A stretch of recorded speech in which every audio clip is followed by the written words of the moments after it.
The bitter cold nipped at Faith Jones's cheeks as she stared helplessly at her dwindling pile of firewood. The howling January wind of 1885 threatening to tear her small cabin apart. The blizzard had started 3 days ago without warning, and now she was completely cut off from Golden, Colorado, the nearest town being 5 miles away through increasingly impassable mountain terrain. Faith shivered and pulled her woolen shawl tighter around her shoulders. At 24, she had thought herself prepared for the harsh Colorado winter, having moved west 2 years prior after her parents' passing left her their modest inheritance. The freedom of the frontier had called to her, but now that same wilderness threatened to be her undoing. Just another day, she whispered to herself, her breath forming clouds in the frigid air of her cabin. The storm has to break eventually. She tossed another precious log into the pot-bellied stove, watching as the flames greedily consumed it. Outside, the wind screamed like a banshee, and snow piled higher against her door and windows. Faith had already pushed her small writing desk against the door when the pressure from the mounting snow threatened to force it open. 5 miles away at the Broken Spur Ranch, Zachariah Zane pulled his sheepskin coat tighter as he stared out from the barn doors at the swirling white nightmare. The 30-year-old cowboy had weathered many Colorado storms in his decade working cattle, but this blizzard was different. It had an anger to it that made his skin crawl. "Zach, you're a damn fool to be thinking what you're thinking," said Hank Roberts, the aging ranch foreman who stood beside him. "I didn't say anything," Zach replied, his voice rough from the cold. "You didn't have to. You got that look. The same one when you rode out after those rustlers last spring." Hank spat a stream of tobacco juice into the snow. "Nobody should be out in this. Not even you." Zach's thoughts drifted to the small cabin up near Lookout Pass. The Jones woman lived alone up there.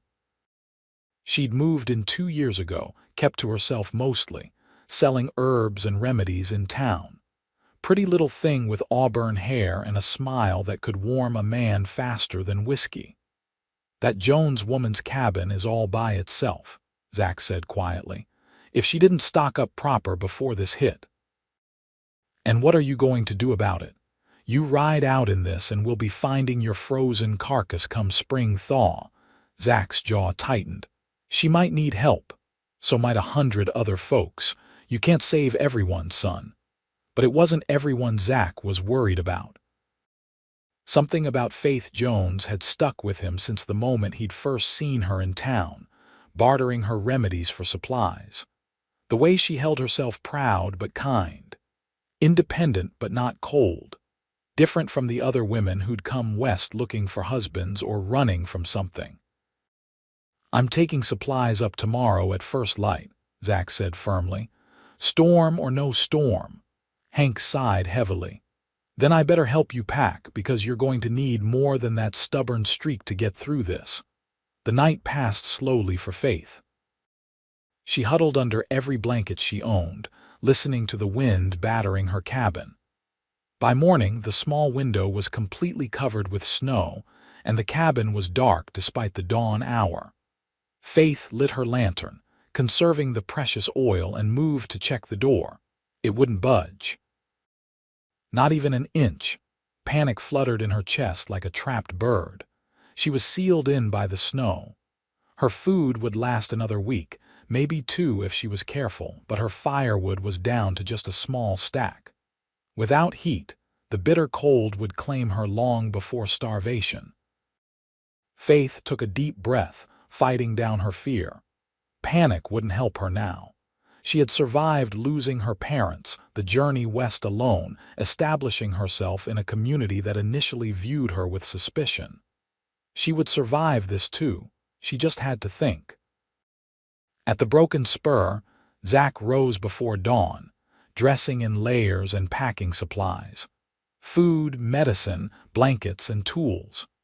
He'd chosen his strongest horse, a sturdy buckskin gelding named Brutus that could push through deep snow. "You're still determined to do this fool thing," Hank said from the doorway of the bunkhouse, watching Zack prepare. "I am." "Then take this." Hank handed him a small flask. "It ain't much, but it's good whiskey. Might keep your blood flowing when the cold tries to freeze it." Zack nodded, touched by the gruff show of concern. "I'll be back before dark." "You better be, or I'll have to come looking for your sorry hide, and my old bones don't take to the cold like they used to." The ride that should have taken an hour stretched into 3 as Brutus struggled through snow drifts that sometimes reached the horse's chest. The wind had died down, but the temperature had dropped further. Zack's beard was crusted with ice, his gloved hands stiff despite the heavy leather. His mind kept returning to Faith.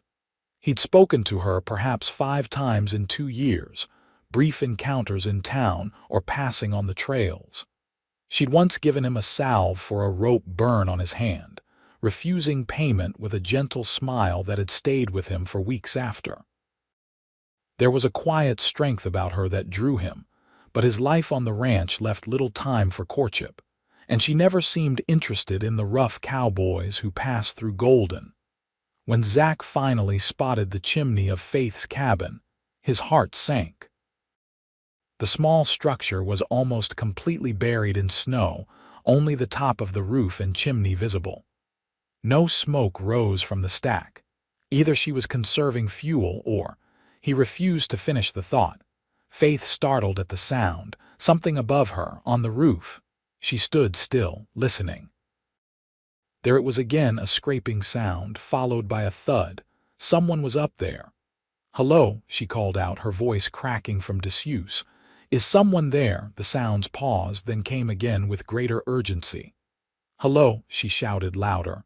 "I'm in here." A muffled voice responded, though she couldn't make out the words. Hope surged through her veins for the first time in days. Someone had come. She wasn't alone. Zack had nearly missed the cabin entirely, only the distinctive red chimney pot marking its location beneath the mountain of snow. He'd left Brutus tied to a tree on higher ground and proceeded on foot, sinking to his thighs with each step. When he reached what he thought was the cabin, he began digging, first clearing snow from the chimney to ensure it wouldn't be blocked, then working his way toward where he thought the door might be. The labor warmed him despite the biting cold. Then he heard a voice from below. Faith's voice. She was alive. "Miss Jones," he shouted. "It's Zachariah Zane from the Broken Spur. I'm going to get you out." He couldn't be sure if she heard him, but knowing she was alive redoubled his efforts.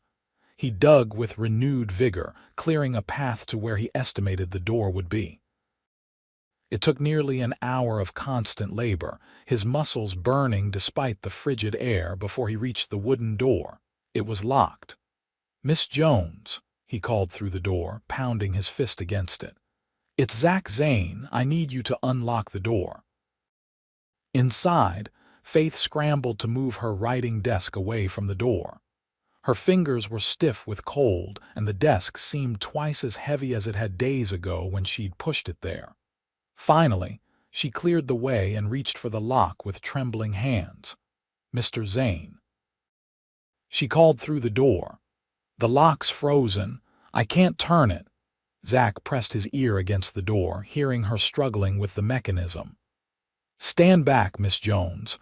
I'm going to have to break it open." He waited until he heard her retreating footsteps, then took a few steps back himself. With a determined grunt, he charged forward, driving his shoulder into the door. The wood groaned but held. He backed up again and threw himself forward with all his strength. This time there was a splintering crack as the lock gave way, and the door burst open. Cold air rushed into the cabin, but Faith barely noticed. Standing in her doorway was Zachariah Zane, snow covering his broad shoulders, ice in his dark beard, his normally tanned face reddened by cold and exertion. She had never seen a more welcome sight. "Mr. Zane," she breathed, tears springing to her eyes unbidden. Zach quickly stepped inside and pushed the damaged door closed behind him, propping her desk against it to keep it shut. Only then did he turn to fully look at Faith. She was pale, her auburn hair hanging loose around her shoulders, bundled in what appeared to be every piece of clothing she owned. Beautiful even now, with dark circles under her green eyes and chapped lips. Those eyes were fixed on him with such gratitude that he had to look away, suddenly self-conscious. "You're nearly out of firewood," he said gruffly, noticing the nearly empty wood box beside the stove. Faith nodded, finding her voice. "It was supposed to last the winter, but the cold." "I brought supplies." Zach rubbed his gloved hands together, suddenly aware of how cold they'd become during his digging. "Food, medicine, some tools. My horse is up on the ridge. I'll need to bring him down and get the packs. You came all this way. For me?" Faith asked softly, the realization only now fully dawning on her. Zach met her eyes then, something unreadable in his gaze. "Couldn't leave you up here alone in this storm. Nobody should face this kind of cold by themselves." Faith felt warmth spread through her chest despite the chill in the cabin. She hadn't expected rescue, certainly not from the quiet cowboy she'd exchanged perhaps a dozen sentences with over 2 years. Yet here he was, having battled through a blizzard to reach her. "Thank you," she said simply. Knowing the words were inadequate, Zach nodded once, then turned back to the door. "Need to get Brutus and the supplies before dark. I dug out a path, but it won't last long in this wind. Get whatever wood you have left into that stove. I'll be back with more." Before Faith could protest, he was gone, pushing back into the swirling snow. She rushed to feed the stove with her precious remaining logs, then gathered every pot and container she could find. If Zach could bring snow in, they could melt it for water, saving her dwindling supply. Her mind raced. A man in her cabin. It wasn't proper, but neither was freezing to death. And Zach Zane had a reputation as an honorable man, according to town gossip. Still, the thought of spending days in such close quarters with a virtual stranger sent an unexpected thrill through her that wasn't entirely due to fear. It took Zach 3 trips to bring Brutus and all the supplies down to the cabin. Each time he returned, his coat was heavier with snow, his movements slower. On the final trip, Faith was waiting by the door with a cup of hot tea she'd made from melted snow and her precious remaining tea leaves. "Drink this," she insisted, pressing the steaming cup into his hands once he'd deposited the last bundle of supplies.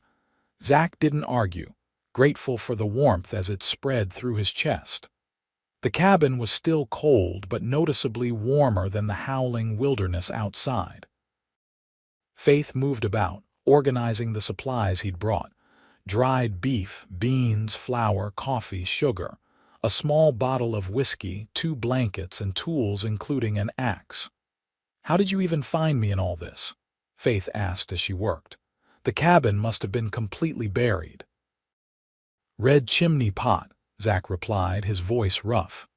"Remembered it from when I rode past last fall, stood out against all that white." Faith paused, surprised he'd noticed such a detail. "That was clever of you." "Lucky," he corrected, setting down the empty cup. "Need to get more wood." "Your supply's almost gone." "But you've just come in from the cold," Faith protested. "And the light's fading," Zach countered. "Won't be able to see to cut properly once dark sets in. Need to work while I can." Faith knew he was right, but hated the thought of him going back into the freezing weather. "At least take more tea with you." She quickly prepared another cup, which he accepted with a nod of thanks. His gloved fingers brushed against hers in the exchange, and even through the leather she felt a jolt of connection. Their eyes met briefly, and Faith saw something flicker in his gaze before he looked away.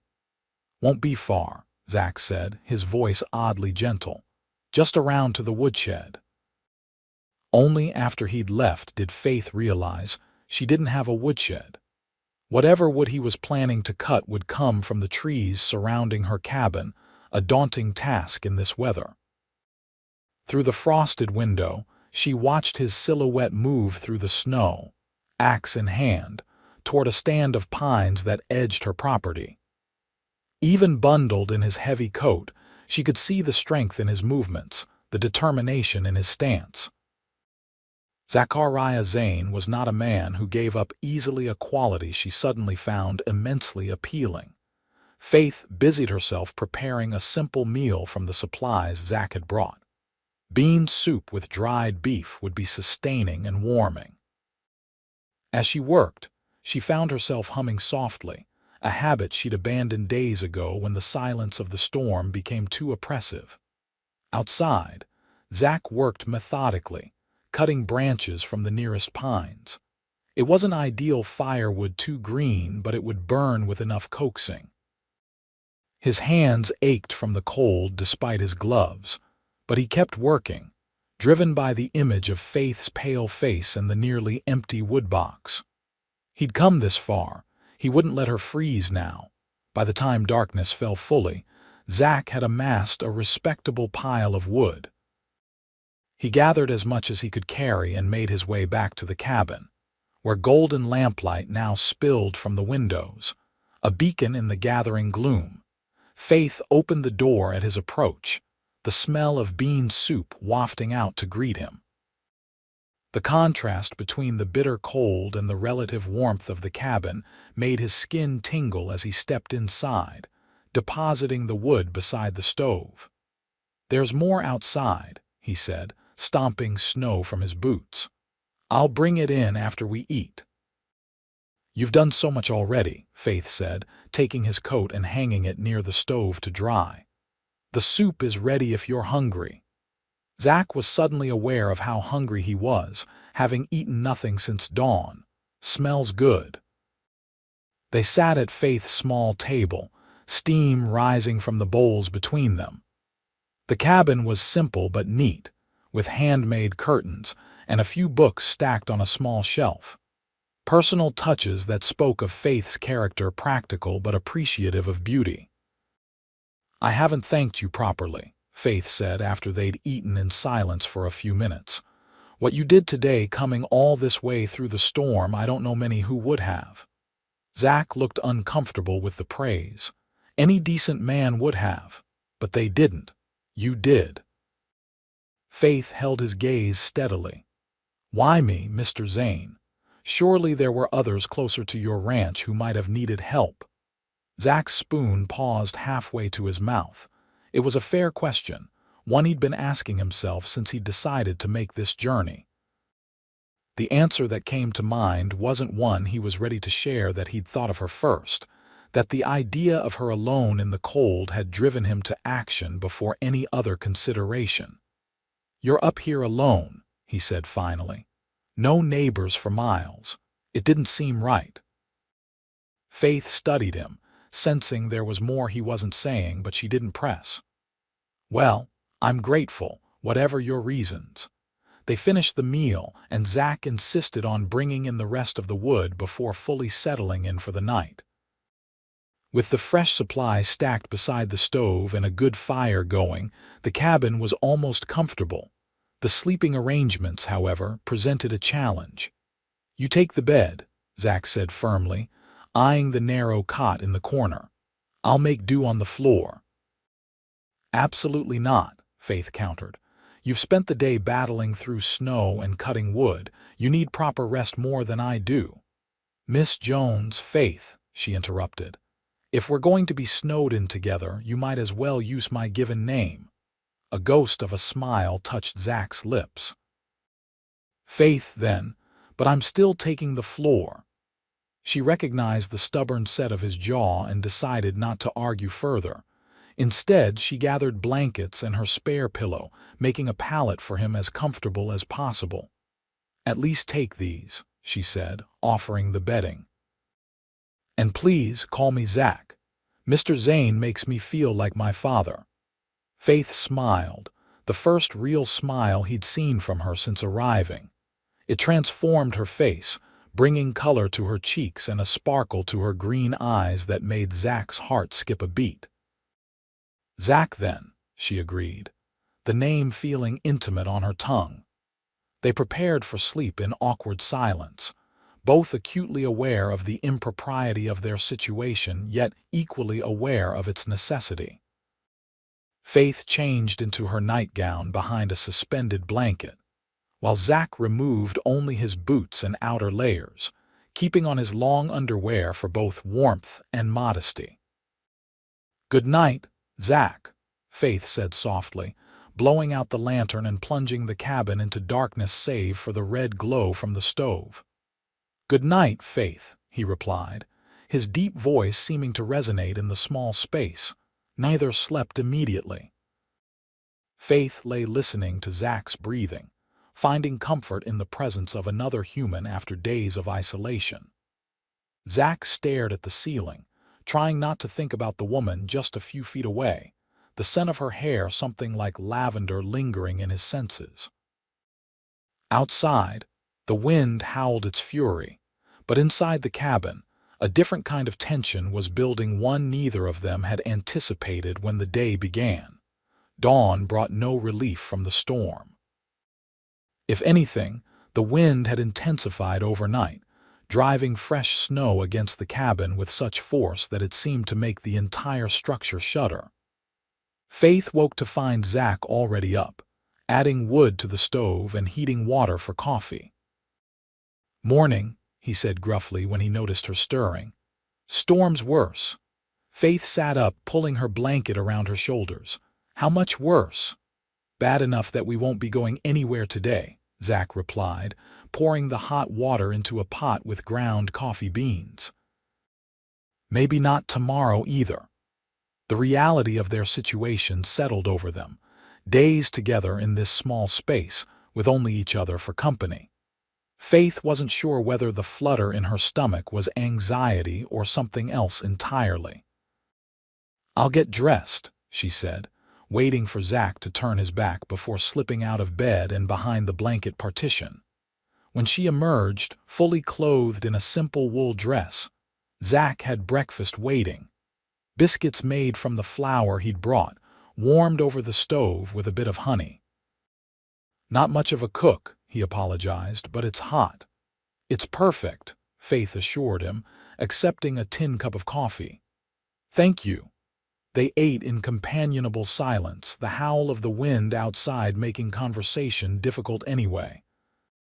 After breakfast, Faith insisted on washing the dishes with melted snow, while Zach checked on Brutus, who was sheltered as best as possible in a lean-to Zach had constructed against the side of the cabin. "He's cold but holding up," Zach reported upon returning, stamping snow from his boots. "Gave him some oats from my pack." Faith nodded, grateful for his consideration toward the animal. "What should we do today?" It was a simple question that highlighted the strangeness of their situation. Two virtual strangers, trapped together with nothing but time on their hands. "Could use some more wood," Zach said practically, "and need to clear some of the snow from the roof before it gets too heavy."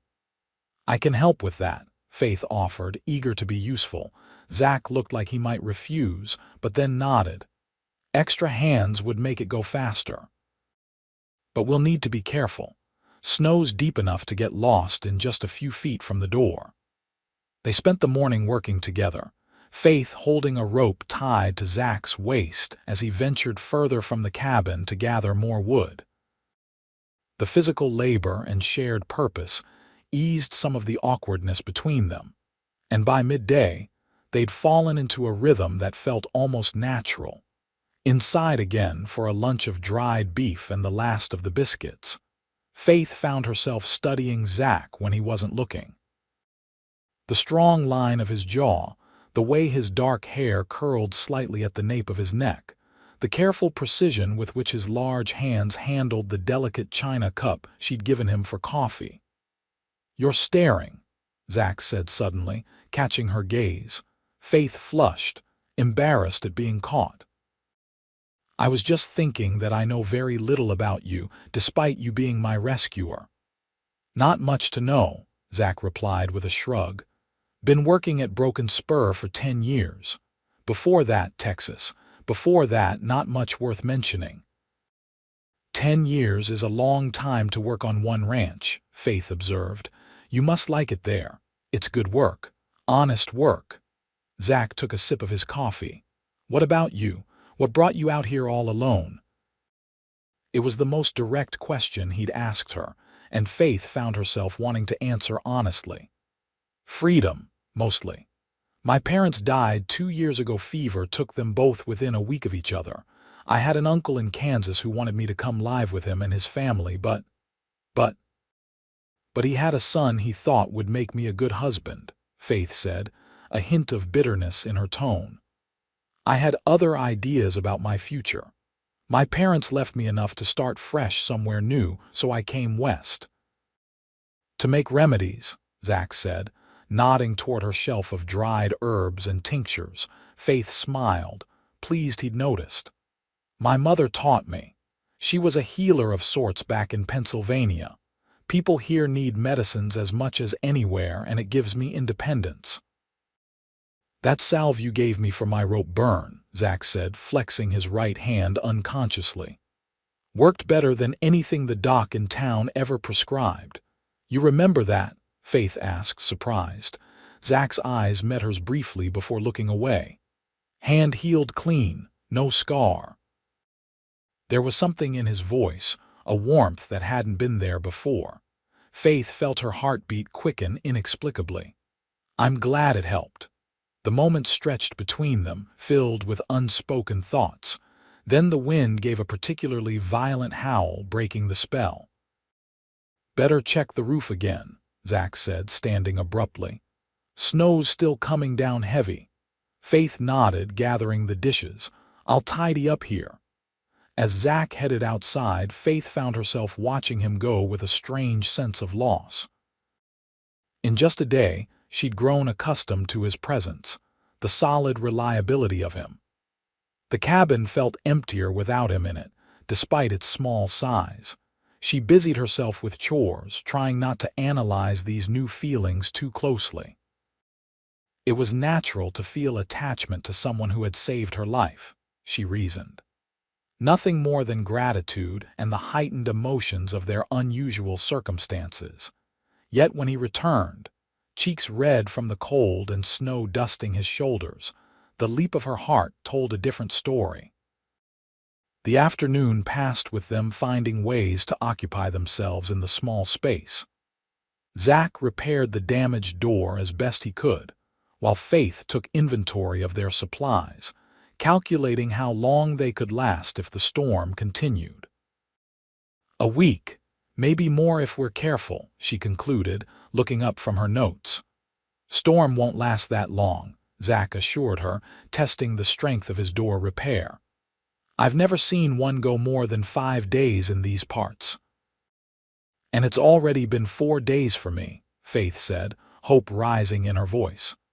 Which means the worst should pass soon, Zach agreed, though his expression remained cautious. But the snow will take longer to clear. Trails might not be passable for some time yet. Faith nodded, understanding the implication. Even after the storm, they might be stranded together for days. The thought should have worried her more than it did. As evening approached, Faith prepared another simple meal from their supplies. This time, Zach insisted on helping, and they worked side by side at her small table, their arms occasionally brushing in the confined space. Each accidental touch sent a jolt of awareness through Faith, and she couldn't help noticing that Zach seemed increasingly careful about maintaining distance between them. Tell me about Texas, Faith said as they ate, seeking safe conversation. Zach's expression softened slightly. Hot. Flat in parts, wild in others. Good cattle country but hard living. Why did you leave? A shadow crossed his face. Some places hold more bad memories than good after a while. Faith sensed she'd touched on something painful and changed direction. And Colorado. What brought you here specifically? A cattle drive initially, Zach said, relaxing slightly. Like the mountains. Reminded me that the world's bigger than my problems. It was perhaps the most revealing thing he'd said about himself, and Faith found herself warming to this glimpse of his inner thoughts. I feel that way too. The first time I saw the Rockies, I couldn't believe anything could be so majestic. Worth the journey west, just for that view, Zach agreed, a rare smile touching his lips. That smile transformed his face, softening the hard lines and crinkling the corners of his eyes. Faith found herself staring again, captivated by this new side of him. You should do that more often, she said without thinking. Do what? Smile. Zach looked surprised, then slightly embarrassed. Not much cause for it usually. That's a shame, Faith replied softly. It suits you. Their eyes met across the table, and something shifted in the air between them. Zach's gaze dropped to her lips for the briefest moment before he cleared his throat and stood, breaking the connection. Should check on Brutus before it gets any darker, he said, reaching for his coat. Faith nodded, her heart racing inexplicably. Of course. Left alone in the cabin, Faith pressed her hands to her heated cheeks. What was happening to her? This man was practically a stranger, yet she found herself drawn to him in a way she'd never experienced. Perhaps it was just the intimacy forced upon them by circumstance, gratitude, and proximity creating a false sense of connection. But when Zach returned and their eyes met again, Faith knew it was more than that. Much more. They settled in for the night with the same awkward dance as before, Faith changing behind the blanket partition, Zach making his bed on the floor. But tonight, the air between them seemed charged with unspoken awareness. Good night, Faith, Zach said, his voice lower than usual in the darkness. Good night, Zach, she replied, lying awake long after his breathing had deepened into sleep, wondering what tomorrow would bring. The second day of their confinement dawned with a subtle change in the air. The wind's howl had diminished to a moan, and the constant patter of snow against the windows had lessened.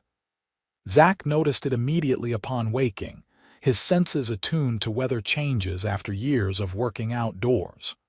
Storms breaking, he announced as Faith stirred from sleep. She sat up quickly, hope brightening her face. Really? Listen, Zach said, tilting his head toward the window. Wind's dying down, still snowing, but not as heavy. Faith listened, realizing he was right. The constant roar that had been her companion for days had softened to a more intermittent sound. Does that mean we can leave soon? Something flickered in Zach's expression, disappointment perhaps, before he schooled his features back to neutral. Not yet. Snow's still deep, and more trails need clearing. But it's a good sign. Faith nodded, ignoring the confusing twinge of disappointment she felt at the prospect of their time together coming to an end. I'll make breakfast. They fell into an easy routine that morning, moving around the small cabin with increasing comfort in each other's presence. Faith noticed that Zach no longer seemed quite so careful about maintaining distance between them, occasionally letting his hand brush hers when passing items or standing closer than strictly necessary when they worked together. After breakfast, Zach ventured outside to assess their situation more thoroughly. Faith watched from the doorway as he waded through snow that still reached above his knees in places. Trail toward town is completely blocked, he called back to her, pointing at a wall of snow where the path should be. Drifts are higher than a man's head in some places. How long before we can get through? Faith asked. Zach studied the terrain, calculating. 3 days, maybe 4 with just me digging. Less if someone comes from town with help, but they may have their hands full with folks closer in. 4 more days. The thought sent an unexpected thrill through Faith that she quickly tamped down. It wasn't proper to feel such excitement at being stranded with a man she barely knew, no matter how kind or handsome he might be. "I can help dig," she offered. Zach looked like he might refuse, then nodded. "More hands make lighter work, but we pace ourselves. Snow digging is exhausting, and cold makes it dangerous if you sweat too much." They worked together that morning, clearing a wider area around the cabin and beginning to create a path toward town. It was backbreaking labor, but Faith welcomed the physical exertion after days of confinement. She found herself watching Zach as he worked, admiring the power in his shoulders as he lifted shovel after shovel of heavy snow. By midday, they were both exhausted and returned to the cabin for a rest and warm meal. Faith's cheeks were flushed from exertion and cold, her hair coming loose from its pins, and she laughed as she stamped snow from her boots. "I don't think I've worked that hard since helping my father build our garden wall when I was 16, she admitted, accepting a cup of hot coffee from Zach with grateful hands. "You're stronger than you look," Zach observed, a note of admiration in his voice. "Most women are," Faith replied with a smile. "We're just not often given the chance to show it." Zach considered this, nodding slowly. "Reckon that's true. My mother could outwork most men I knew when necessity called for it." "You don't speak of your family much," Faith noted gently. Zach's expression closed slightly. "Not much to tell. Father died when I was young. Mother raised 4 of us on her own. I was the oldest." "And your siblings?" "Sister married a shopkeeper in Austin. 2 brothers headed to California during the gold rush. Haven't heard from them in years." His tone made it clear he didn't wish to elaborate further. Faith respected his privacy and changed the subject. "Do you think anyone in town will be worried about us?" "Hank the foreman at Broken Spur knows I came to check on you," Zach said. "He thought I was crazy, but he knows. He'll raise the alarm if I don't come back once trails start clearing." The thought that Zach had risked his life for her against the advice of others made something warm unfurl in Faith's chest. "You came anyway, even though he told you not to." Zach met her eyes steadily. "Some things are worth the risk." The simple statement hung between them, weighted with meaning neither was ready to fully acknowledge. Faith looked away first, her heart beating faster. "We should get back to digging while there's still daylight," she said, rising from the table. The afternoon passed with more labor, broken by rest periods when the cold became too bitter to bear. By sunset, they had cleared a significant area around the cabin and made progress on a path that might eventually reach the main trail to town. Exhausted but satisfied with their work, they retreated to the warmth of the cabin as darkness fell. Faith prepared a simple stew from their dwindling supplies, while Zach tended the fire and checked on Brutus. "He's doing well," Zach reported when he returned. "Tough old horse. Been through worse with me." "You've had him long?" Faith asked, stirring the pot of stew. 8 years, Zach said with obvious affection. "Bought him as a half-broke 3-year-old that nobody wanted. Mean as a snake back then, but we came to an understanding." "And what was that understanding?" Faith asked, smiling at the warmth in his voice when he spoke of his horse. "That I'd treat him fair if he did the same for me," Zach said simply. "Horse or human, that's all most of us want in the end." Faith nodded, struck by the wisdom in his words. "That's a good philosophy for life, Zach Zane." He looked almost embarrassed at her approval. "Just common sense." "Not as common as you might think," Faith replied softly. They ate their stew in companionable silence, both too tired for much conversation. As Faith washed the dishes afterward, she found herself studying Zach's profile in the warm glow of the lantern light. The strong line of his jaw, softened now by several days' worth of beard growth. The careful way he handled her books when he picked one up to examine it. The gentleness in hands strong enough to dig through feet of snow. You're staring again, Zack said without looking up from the book. Faith flushed, caught for the second time. I was just thinking. About, she hesitated, then decided on honesty. About how strange it is that I feel like I know you better after 3 days than people I've seen every week for 2 years in town. Zack closed the book and turned to face her fully. Sometimes it takes being trapped together to really see a person. And what do you see when you look at me, Zack? Faith asked, surprised by her own boldness. His eyes, dark in the lamplight, held hers. I see a woman braver than most men I know. Smart, kind. He paused as if weighing his next words carefully. Beautiful. The last word hung in the air between them. Faith's breath caught in her throat as heat crept up her neck into her cheeks.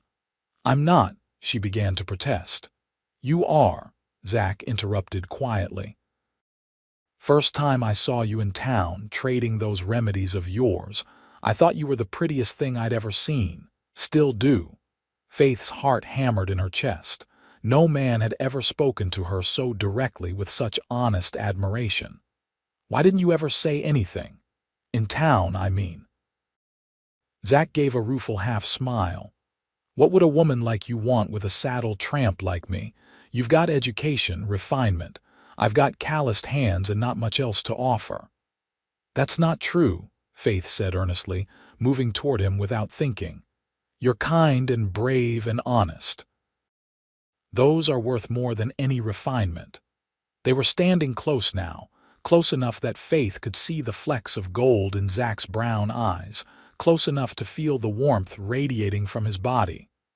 Faith, he said her name like a warning or perhaps a prayer.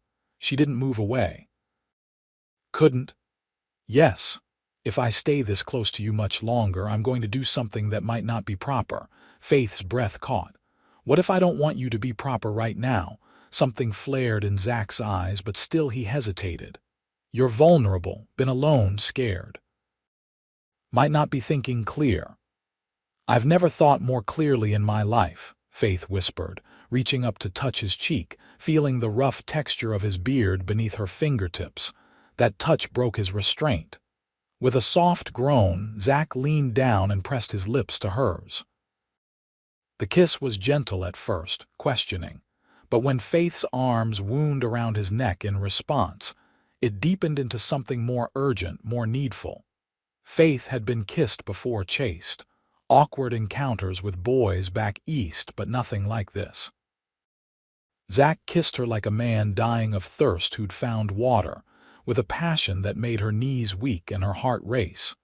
When they finally broke apart, both breathing heavily, Zack rested his forehead against hers. Been wanting to do that since the first time you smiled at me in town, he admitted hoarsely. Why did you wait so long? Faith asked, her fingers still tangled in his hair. Waiting for the right moment, I guess, Zack replied with a small smile. Though I didn't expect it to take a blizzard to get us here. Faith laughed softly, feeling lighter than she had in days. Perhaps the storm had a silver lining after all. Zack's expression grew serious. Faith, I don't want you thinking this is just because we're trapped here together. What I feel for you, it started long before this storm. The sincerity in his voice made her heart swell. I believe you, she said simply, because she did. He kissed her again, more softly this time, a promise rather than a passion. When they parted, Faith felt as though something fundamental had shifted between them. A door opening to possibilities she hadn't allowed herself to imagine before. That night, they still maintained their separate sleeping arrangements, Zack insisting on propriety, despite their changed relationship. But Faith fell asleep with her fingers touching her lips, remembering the feel of his kiss, and wondering what tomorrow would bring. The next morning dawned clear and bright, the storm finally broken. Sunlight sparkled off the pristine white landscape, nearly blinding in its intensity. Faith woke to find Zack already outside, clearing more snow from around the cabin with renewed vigor. She watched him from the doorway, her heart light despite the challenges still facing them. The snow remained deep, the trail to town still blocked, but somehow these obstacles seemed less daunting than before. "Beautiful day," Zack called when he spotted her. His smile was open now, unguarded in a way it hadn't been before. "It is," Faith agreed, stepping carefully onto the packed snow. "How's our path coming along? Making good progress," Zack said, gesturing toward the trail they'd started the day before. "Another day, maybe two, and we'll reach the main path." Faith nodded, trying to ignore the twinge of disappointment at the thought of their time together coming to an end. What would happen when they returned to normal life? Would Zack still look at her the way he had last night, or would he retreat back behind his reserved exterior? As if sensing her thoughts, Zack set down his shovel and approached her, snow crunching under his boots.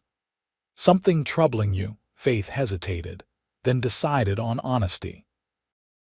"I was wondering what happens when we get back to town. Between us, I mean." Zack's expression softened. "What do you want to happen?" "I don't know," Faith admitted. "This has all been so unexpected. I don't have much experience with." She trailed off, frustrated by her inability to articulate her feelings. Zack took her gloved hands in his. "Faith, I'm not a man who says things he doesn't mean. What I feel for you didn't start with this storm, and it won't end with it either. But I won't push you for more than you're ready to give." The sincerity in his voice settled something within her. "Thank you," she said softly. "I just need time to sort through everything." "Time I can give," Zack assured her, bringing her hands to his lips and pressing a kiss to her knuckles. "Now, how about helping me with this path? Sooner we clear it, sooner we can see what comes next." They worked together through the morning, the physical labor providing a welcome outlet for the emotions swirling between them. By midday, they had made significant progress, the path now extending nearly halfway to the main trail. As they paused for a rest, Zack suddenly straightened, his head tilting as if listening. "Do you hear that?" Faith strained her ears. In the distance, faint but distinct, came the sound of voices and the crunch of snow under multiple feet. "Someone's coming," she exclaimed, hope surging through her. Zack nodded, a smile breaking across his face. "Sounds like a rescue party." They hurried toward the sounds, following their partially cleared path and then pushing through deeper snow. After about 10 minutes of difficult travel, they crested a small rise and saw a group of men working their way toward them, shovels in hand, breaking through the snow-choked trail. "Hank," Zack called, recognizing the foreman at the head of the group. The older man looked up, relief visible on his weathered face even at a distance. "Zack, thought we might find you frozen solid by now."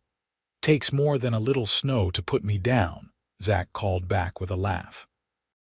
The rescue party, consisting of Hank and 3 other cowboys from the Broken Spur, reached them quickly once they spotted them. Hank's shrewd eyes took in Faith standing close to Zack, their proximity speaking volumes. "Miss Jones," he said, tipping his hat. "Glad to see you safe and sound." "Thanks to Mr. Zane," Faith replied with a grateful smile. "Figured he'd made it to you when the storm broke, and he still hadn't come back," Hank said. "Boss sent us out to dig you both out as soon as the weather cleared enough." "Appreciate it," Zack said, clapping the older man on the shoulder. "We've been working on a path from the cabin, but it's slow going with just the 2 of us." "Well, now you've got reinforcements," Hank declared. "We can have you both back to town by nightfall if we push hard." Faith's heart sank at how quickly their time together was coming to an end, but she forced a smile. "That would be wonderful. I'm sure everyone in town has been worried." "They have at that," Hank confirmed. "Doc Willis was particularly concerned, knowing you were up here alone when the storm hit." With the additional help, clearing the remaining path took only a few hours. Faith packed her most essential belongings while the men worked, preparing to leave the cabin that had been both her prison and the setting for the most unexpected chapter of her life. When everything was ready, Zack helped her mount Brutus, insisting she ride while he walked alongside. The other men had brought an extra horse for Zack, but he gave it to Hank instead, preferring to stay close to Faith as they made their slow journey toward town. "You don't have to walk," Faith protested, feeling guilty as she watched him trudge through the snow. "I've walked further in worse conditions," Zack assured her. "Besides, gives me an excuse to stay near you."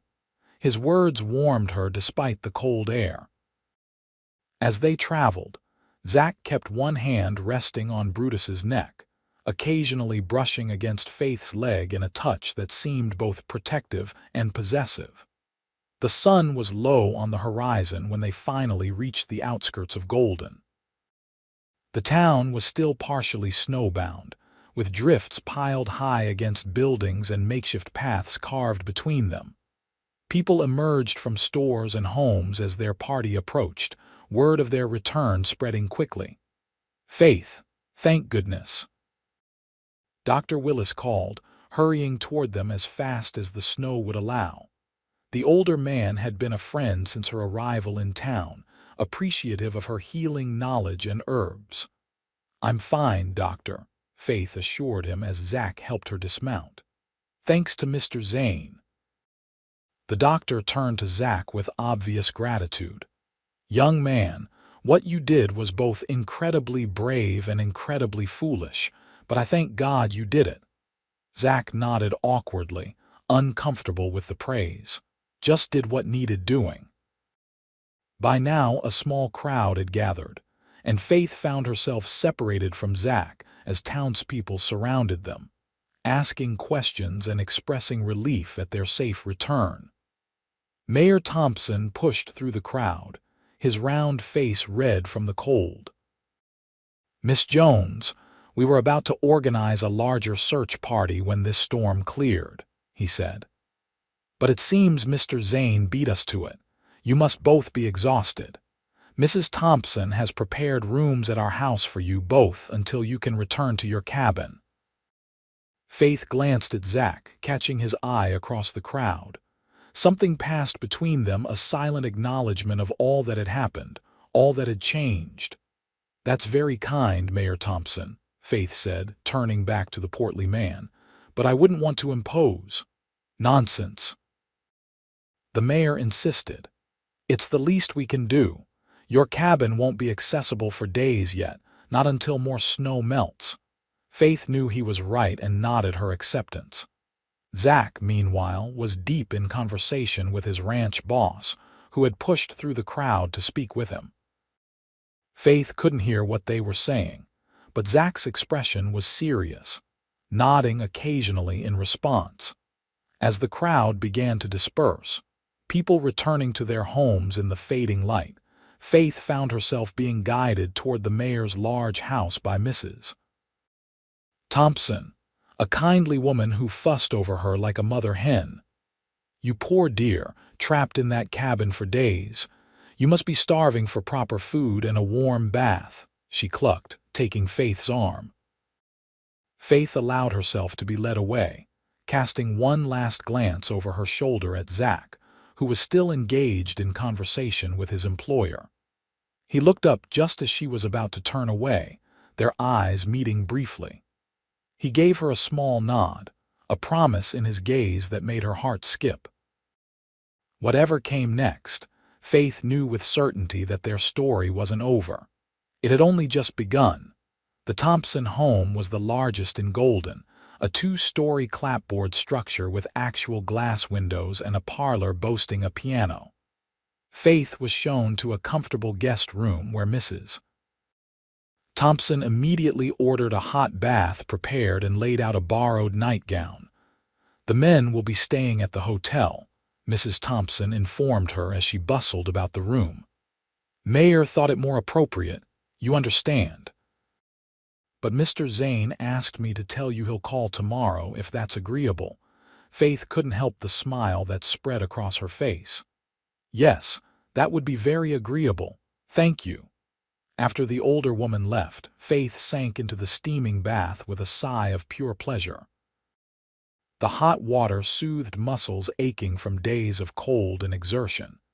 But her mind remained full of Zach, his smile, his kiss, the feel of his hand in hers. It seemed impossible that just days ago he had been barely more than a stranger to her, someone she'd exchanged pleasantries with in town, but little more. Now she felt connected to him in ways she couldn't fully articulate, as though the isolation of the storm had stripped away all pretense and allowed them to see each other truly. After her bath, Faith joined the Thompsons for dinner, where she recounted a carefully edited version of her ordeal and rescue. She spoke of Zach's bravery and kindness, but kept the more personal aspects of their time together private, a precious secret she wasn't ready to share. "That young man risked his life," Mayor Thompson said, shaking his head in wonder. "Not many would have ventured out in such conditions." "He's a good man," Faith said simply, the words inadequate to express what she now felt for Zach. "Indeed, Mrs. Thompson agreed with a knowing smile that made Faith wonder how transparent her feelings might be. "And quite handsome, too, for a cowboy." Faith felt herself blushing and quickly changed the subject, asking about how the town had fared during the storm. The conversation moved on, but she caught Mrs. Thompson watching her thoughtfully throughout the evening. That night, lying in a proper bed for the first time in days, Faith found sleep elusive. The room was warm, the bed soft, yet she missed the small cabin and, more surprisingly, Zach's presence nearby. She had grown accustomed to falling asleep to the sound of his steady breathing, the knowledge of his protective presence just feet away. Morning brought clear skies and the promise of a thaw, the February sun gaining strength as it climbed higher. Faith dressed in clothes borrowed from Mrs. Thompson's niece, who was closer to her size, and went downstairs to find Zach already in the parlor, hat in hand, engaged in conversation with the mayor. He stood when she entered, his eyes warming at the sight of her. "Miss Jones," he greeted her formally, conscious of the mayor's presence. "Hope you slept well." "Very well, thank you, Mr. Zane," Faith replied, matching his formality while her heart raced at simply seeing him again. "And yourself?" "Fine, thank you." A ghost of a smile played at his lips, telling her he found this proper charade as amusing as she did after the intimacy they'd shared. "Mr. Zane was just telling me about the condition of the trail to your cabin," Mayor Thompson said. "It seems it will be at least another week before it's passable enough for you to return safely." "A week," Faith echoed, both dismayed at being displaced for so long and secretly thrilled at the excuse to remain in town closer to Zach. "I'd be happy to escort you up there to collect anything you need once the main path is cleared," Zach offered. "Should only be 2 or 3 days for that portion." "That's very kind," Faith said, their eyes meeting in understanding. Mayor Thompson cleared his throat. "Well, I have business at the town hall. Mrs. Thompson has gone to the mercantile. I trust you two will be fine here for a while.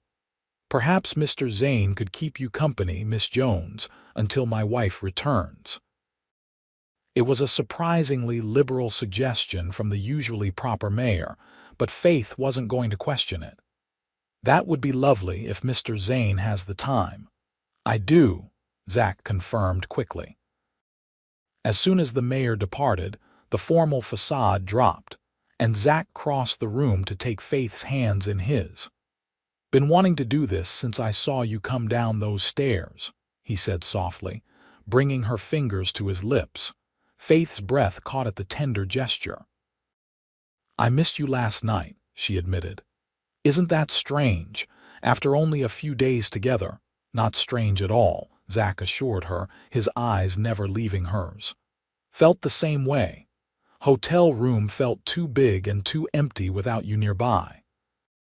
They moved to sit on the sofa, closer than propriety might dictate but not caring. For a moment they simply looked at each other, drinking in the sight after the brief separation. "You look different," Faith said finally. "In town clothes."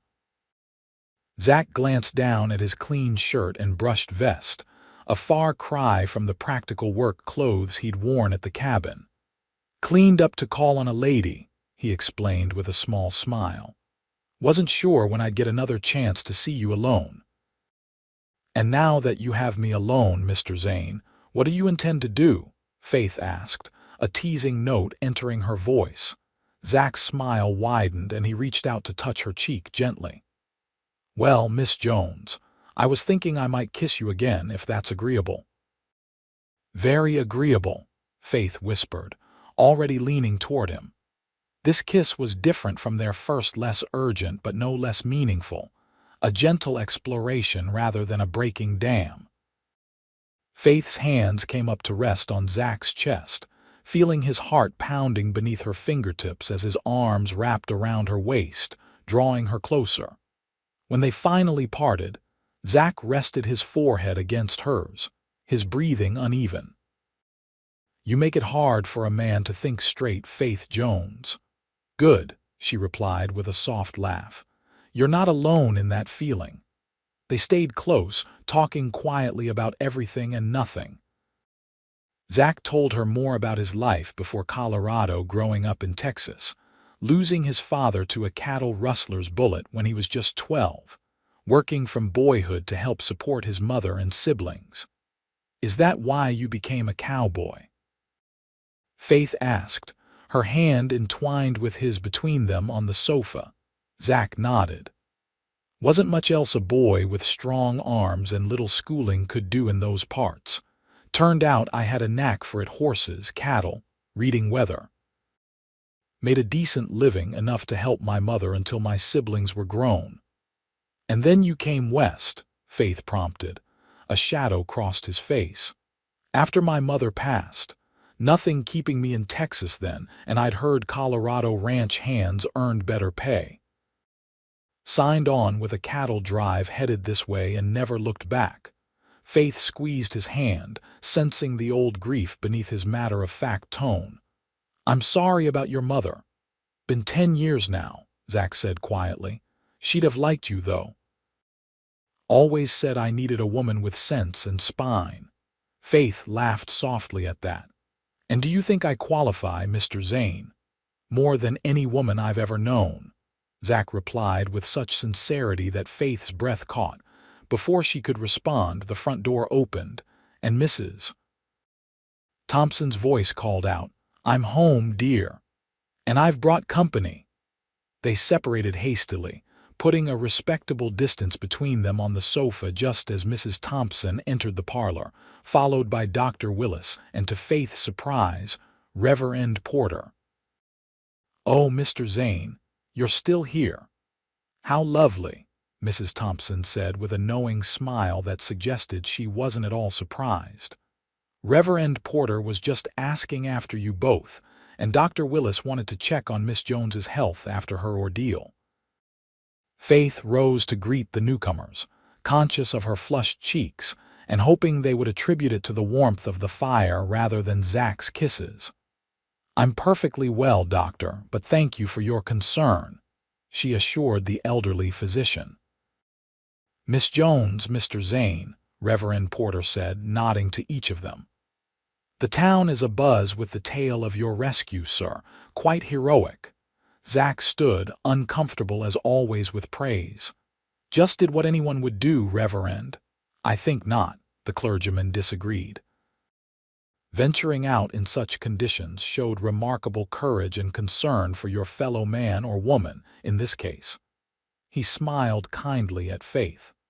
"God's hand was surely guiding you both through this trial." Faith found herself wondering what the Reverend would think if he knew what had transpired in her cabin: the kisses, the tender words, the growing feelings that had nothing to do with divine intervention and everything to do with human connection.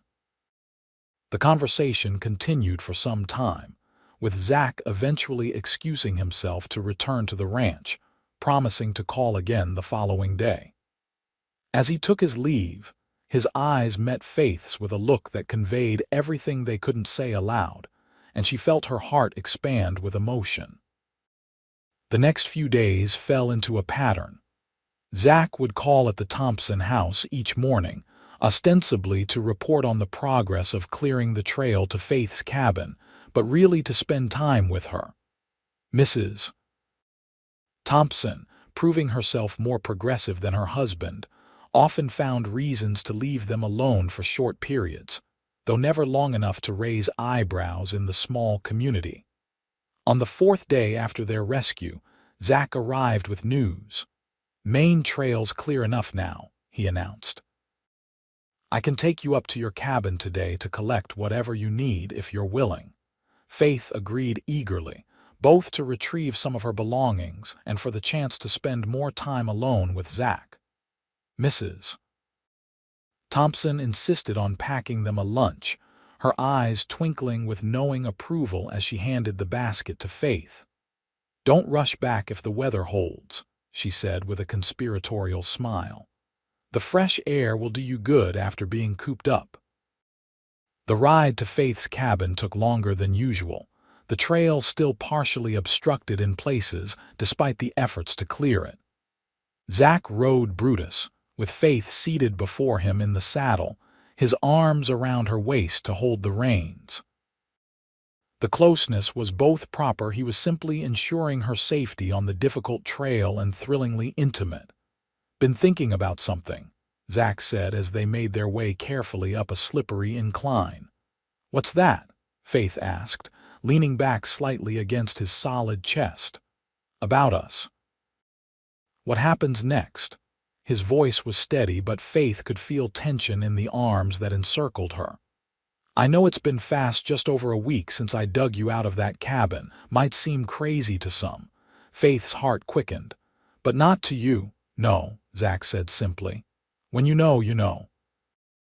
At least, that's what my father always said about meeting my mother." Faith turned her head slightly to see his profile.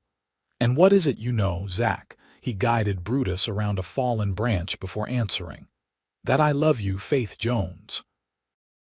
That I think I started falling for you the first time I saw you in town, and being trapped with you in that cabin only made me sure of it."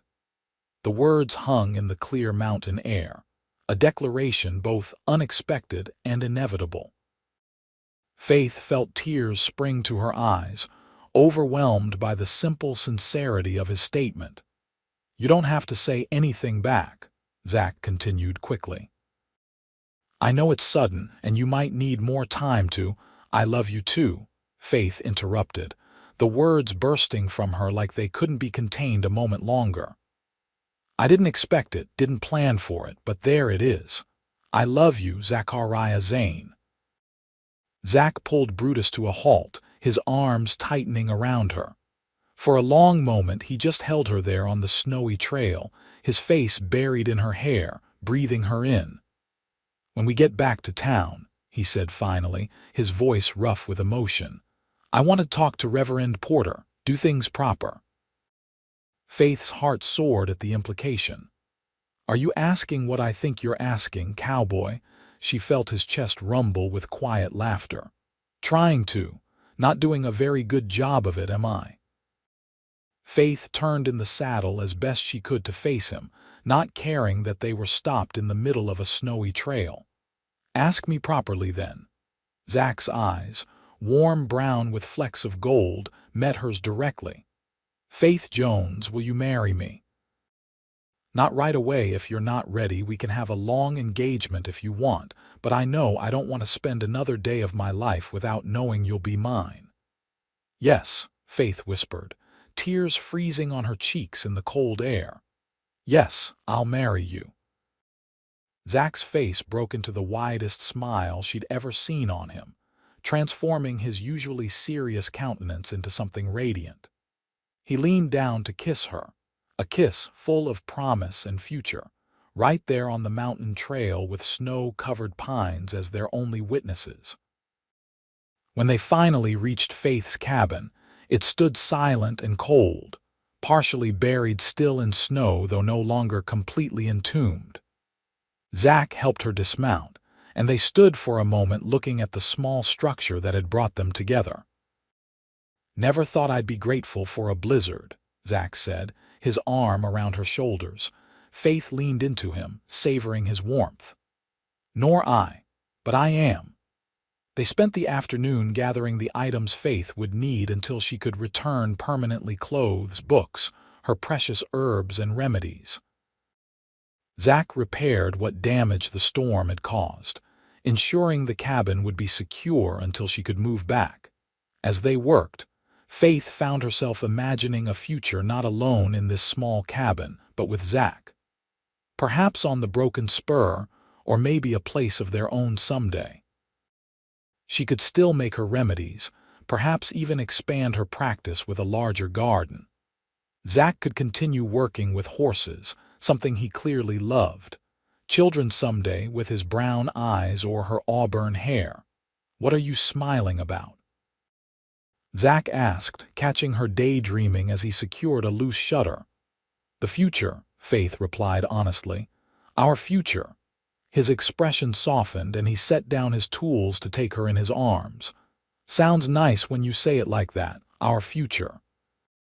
They shared a gentle kiss, then another, until Faith pulled away laughing. "If we keep this up, we'll never get back to town before dark." "Would that be so terrible?" Zack asked, only half joking. "Mrs. Thompson would scandalized," Faith replied with mock seriousness. "And we did promise to be back." Reluctantly, they finished their tasks and prepared to leave. As Zack was securing the last of Faith's belongings to Brutus's saddle, she took a final look around the cabin that had been her home for 2 years, and the sight of the most unexpected turn her life had taken. "Ready?" Zack asked, holding out his hand to her. Faith placed her hand in his, feeling the strength and warmth of his grip. "Ready." The ride back to town was filled with plans and dreams, the kind of intimate conversation that new lovers share when the world seems full of possibility. By the time they reached Golden, the sun was setting, painting the snow-covered landscape in hues of pink and gold. True to his word, Zack spoke to Reverend Porter the very next day, with Faith by his side. The minister was surprised by the swiftness of their attachment, but could see the genuine love between them, and gave his blessing for a spring wedding. Once the snow had fully melted and traveling conditions improved, so Faith's friends from back east might attend.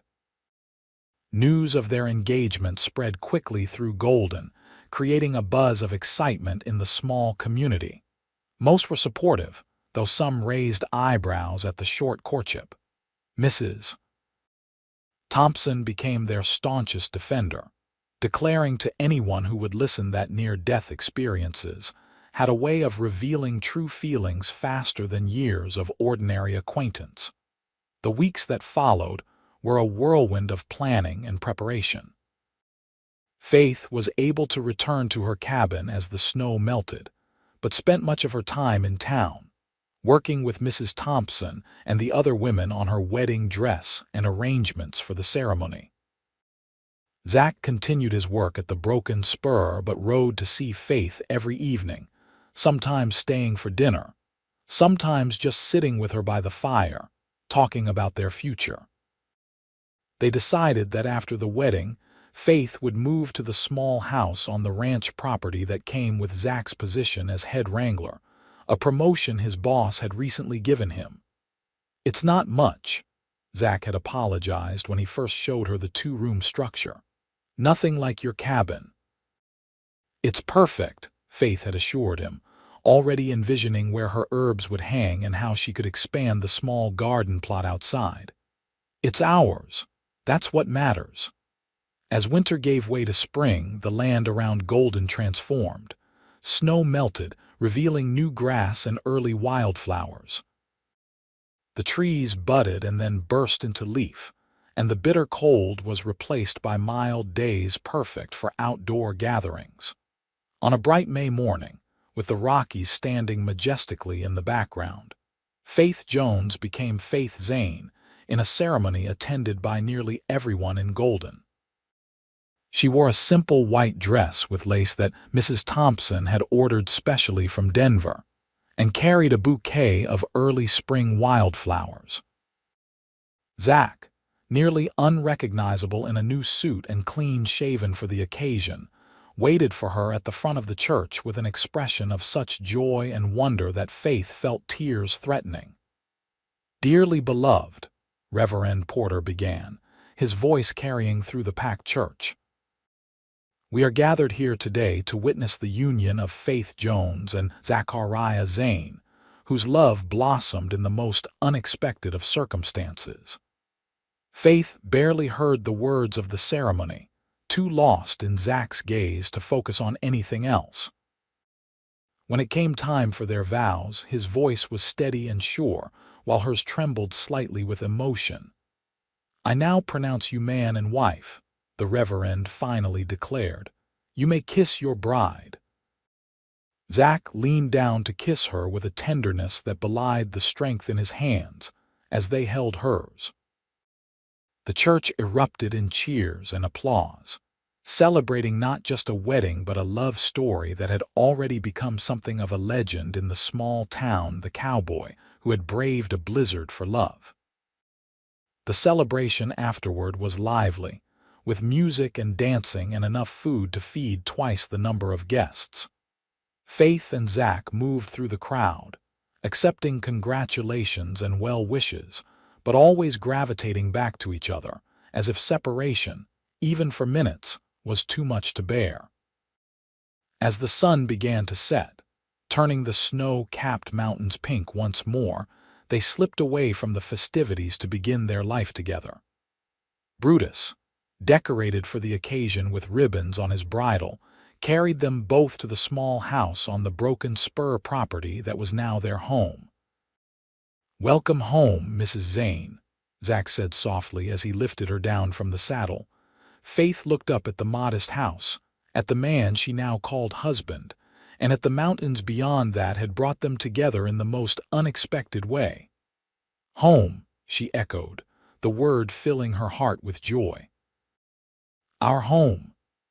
Zach swept her into his arms, carrying her across the threshold as was tradition, both of them laughing as he nearly bumped her head on the doorframe. Inside, they found the house transformed. The women of Golden had been busy while they were at the church, decorating the small space with flowers and ribbons, leaving a cold supper on the table and turning down the bed with fresh linens. "Seems we have good friends," Faith said, touched by the thoughtfulness. "The best," Zach agreed, setting her gently on her feet but keeping his arms around her waist. "But right now, I'm only thinking about my wife." The words sent a thrill through Faith. "Your wife," she repeated, raising her face for his kiss. "I like the sound of that."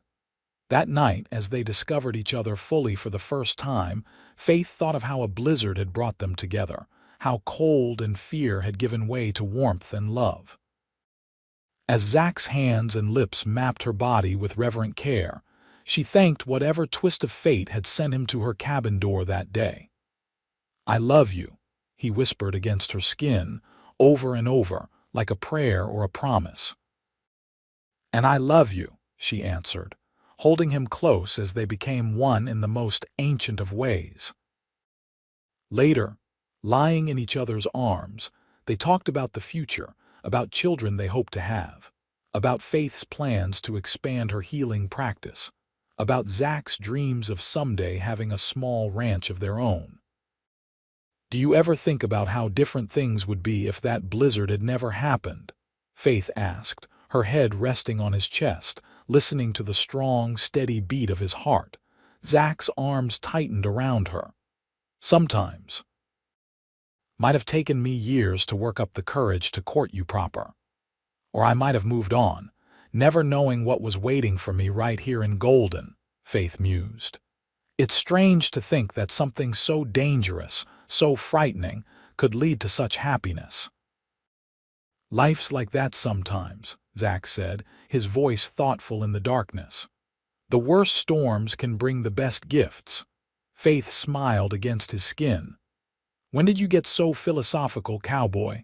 Must be my wife's influence, Zach replied, his chest rumbling with quiet laughter. She's the smart one in this marriage. And don't you forget it, Faith teased, tilting her face up for his kiss. Outside, a gentle spring rain began to fall, so different from the blizzard that had brought them together. But as Faith drifted to sleep in her husband's arms, she found herself grateful for the storm that had trapped her, and for the man who had dug through snow to reach her door. 5 years later, Faith stood on the porch of their small ranch house, watching as Zach taught their 4-year-old son, Thomas, to sit on a gentle old mare. Their 2-year-old daughter, Elizabeth, played at Faith's feet, arranging pebbles in careful patterns that made sense only to her. The years had been good to them. After 3 years at the Broken Spur, they had saved enough to purchase their own small spread just outside of Golden 50 acres with good water and enough pasture for the horses Zach raised and trained. Faith's reputation as a healer had grown, and people now came from as far as Denver to seek her remedies and advice. "Look, Mama, I'm riding," Thomas called, his face alight with excitement as Zach led the mare in a small circle. "I see you, my brave boy." Faith called back, her heart swelling with love for her family. "He's a natural," Zach said proudly when they completed the circle and stopped near the porch. "Just like his mother." Faith laughed at that. "I believe you're the horseman in this family, husband." "Don't let her fool you, son," Zach said to Thomas with a wink. "Your mother rode through a blizzard with me once, bravest woman I ever knew." Thomas's eyes widened. "The blizzard story, tell me again, Papa." It had become a favorite bedtime tale, the story of how his parents met, edited, of course, for young ears, but full of adventure and romance nonetheless. "Later, little man," Zach promised, lifting the boy down from the mare. "After supper." As Thomas ran off to play with his sister, Zach stepped up onto the porch and drew Faith into his arms. At 35, he was still as handsome as the day he'd broken through her cabin door, though with a few more lines around his eyes and a touch of gray at his temples. Faith, now 29, had blossomed in motherhood, her figure fuller, her face serene with contentment. "Happy?" Zach asked, his arms encircling her waist as they watched their children play in the yard. "Completely," Faith assured him, leaning back against his chest. "And you?" "More than I ever thought possible," Zach replied, pressing a kiss to her temple.